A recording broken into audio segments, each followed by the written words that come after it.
ओम शांति। सभी भाई बहनों को आज के सुंदर दिवस की बहुत बहुत बहुत बधाई। भाई बहनों, जैसे कि आप सब जानते हैं, आज 15 अगस्त है और 15 अगस्त का हमारे देश के इतिहास में स्वर्णिम अक्षरों में लिखा गया है, क्योंकि भारत अनेक वर्षों की गुलामी के बाद आज के दिवस पर एक आजाद पंछी की तरह स्वतंत्र हुआ और 1947 को आज के दिन पहला स्वतंत्रता दिवस मनाया गया। और आज 2026 15 अगस्त तो हम सभी अपने देश का 80वां स्वतंत्रता दिवस बहुत ही धूमधाम से मना रहे हैं। जैसे कि आप सब जानते हैं, वैसे तो 25 साल, 50 साल, 75 साल, 100 साल का बहुत महत्व होता है, लेकिन ये जो राउंड फिगर वाला आता है ना, जैसे 60, 70, 80, इसका भी बहुत महत्व है। तो आज हम सभी अपने देश की आज़ादी का 80वां स्वतंत्रता दिवस बहुत ही प्यार से, बहुत ही सुंदर तरीके से, एक उल्लास के साथ, खुशी के साथ सुबह से एक दूसरे को बधाई दे रहे हैं। हमारे देश के प्रधानमंत्री आज के दिन लाल किले के प्राचीर से पूरे राष्ट्र को संबोधित करते हैं और देश को एक विजन देते हैं कि अब तक हमने क्या क्या देश के लिए किया है, हमारे देश के नागरिकों का क्या योगदान है और आने वाले भविष्य में हमारे सामने क्या क्या चुनौतियां हैं और क्या क्या उपलब्धियां हैं।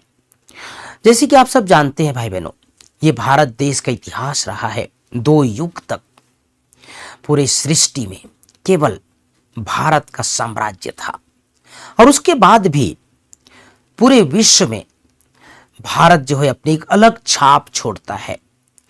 अनेक धर्म पिताओं का इस देश में आगमन होता है, राष्ट्रभक्तों का आगमन होता है और सबसे बड़ी बात, स्वयं सृष्टि के रचयिता परम पिता परमात्मा का अवतरण इस संसार पर होता है।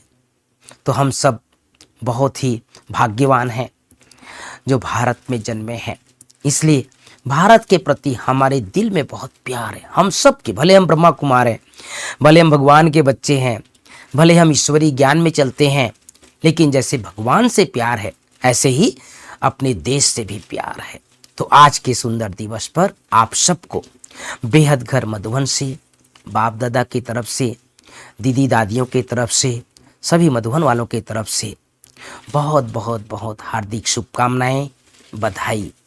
आज प्यारे बाबा की मुरली से याद रखने वाली कुछ मुख्य बिंदु।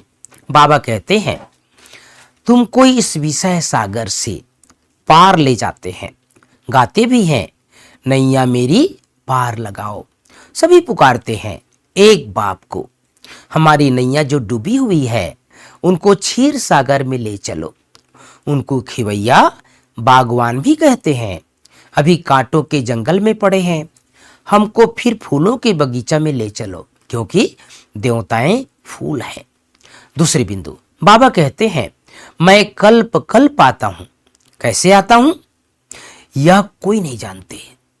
भगवान कैसे आते हैं कोई नहीं जानते। गीता में भी है, क्या है, भगवान ने आकर राजयोग सिखाया है, परंतु भगवान कौन है, कब आया, यह किसको पता नहीं है। गीता को तो खंडन कर दिया है। श्री कृष्ण को द्वापर में ले गए हैं, द्वापर के बाद तो दुनिया और ही पतित होती है। आज प्राणेश्वर बाबा की मुरली से मुख्य मुख्य 5 बातें। गीत बजा है, तू प्यार का सागर है, तेरे एक बूंद के प्यासे हैं। पहली बात, मीठे बच्चे सबको यही पैगाम दो कि देह सही देह के सब धर्मों को भूल, अपने को आत्मा समझो तो सब दुख दूर हो जाएंगे।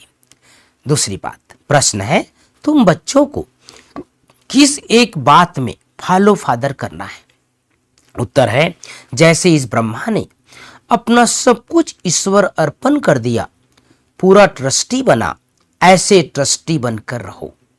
कभी भी उल्टा सुल्टा खर्चा कर पाप आत्माओं को नहीं देना।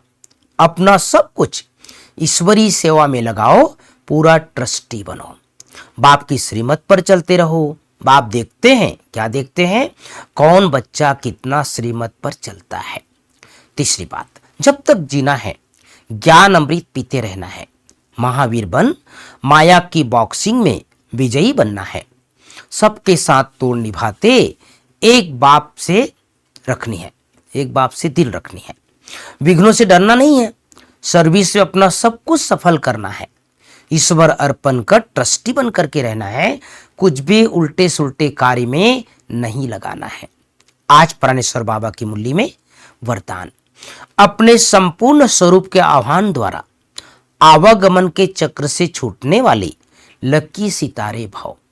अपने संपूर्ण स्वरूप के आह्वान द्वारा आवागमन के चक्र से छूटने वाले लकी सितारे भाव। पांचवी बात, स्लोगन, किसी भी विघ्न के वश होना अर्थात डायमंड पर दाग लगाना। किसी भी विघ्न के वश होना अर्थात डायमंड पर दाग लगाना। तो भाई बहनों, बाबा ने हम सबको विशेष विशेष इशारा दिया है। भगवान के लिए कहते भी हैं और गाते हैं। क्या गाते हैं? नैया मेरी पार लगाओ। कितने वर्षों से हम भगवान को पुकारते आए। 2 युग तक तो हम देवी देवता जैसे रहते हैं, देव युग में रहते हैं। लेकिन द्वापर के बाद हम सभी जैसे ही बॉडी कॉन्शियस में आते हैं, दुख शुरू होता है, तब से हम सब भगवान को पुकारते हैं। और इसलिए पुकारते हैं क्योंकि देवी देवता हम बने रहते हैं, उसकी स्मृति आती है। देवताओं को बाबा ने कहा आज फूल है, और बाबा ने आज खास कहा पूरी मुरली में ट्रस्टी बन करके रहना, सब कुछ भगवान का।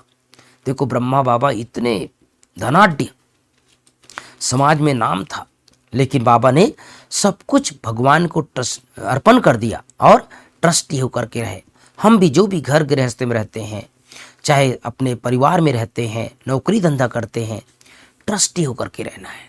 और जैसे मैंने बताया, आज हम सभी पूरे भारत में एक खुशी का माहौल है ना। पूरे आप सब जानते हैं, हमारे बाबा के घर में भी कई वर्षों से आजकल ध्वजारोहण का कार्यक्रम होता है।